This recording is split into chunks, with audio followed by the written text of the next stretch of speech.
यस्तो ठाउँमा काम गर्नु परेको छ उ त्यो दाइहरु छ मेरो हालत यस्तो छ यो यो भत्किन लागेको छ भत्किदै छ अलिअलि चर्किदै छ त्यहाँबाट भत्किदै नि यस्तो बिजोक छ हालत 5 फिट खनेको छ इस घर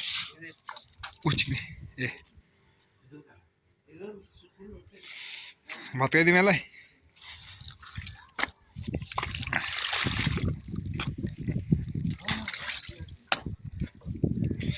अब भत्किने नै भयो बिजनेस एकचोट माथि आउनु न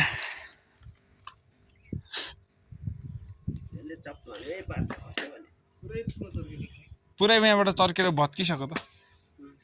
धन्न बिजनेस अहिले देखेछ नत्र हामीलाई किच्याउँथ्यो होला यहाँ खन्दै गरेको हल्लिँदैछ त्यही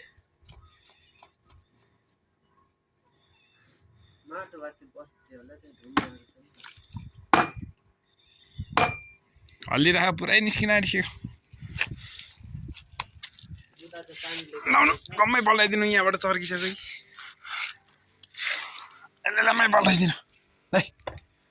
यसले पल्टाइदिनु क्या गम्मै यो हेरेर बसेर हुन्छ म यहाँ भिडियो बनाउँदैछु टिकटक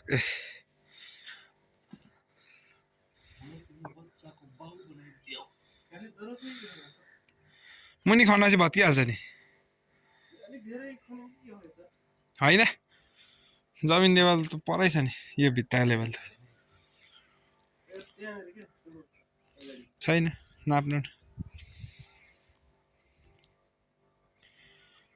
आयो आयो भाइ इलो इलो खालो यात्रो पाल भइसक्यो जाँदैन भन्छ अहिले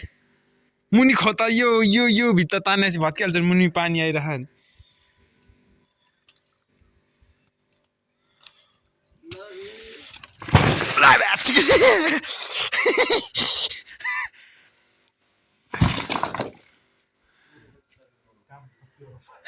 थपियो नि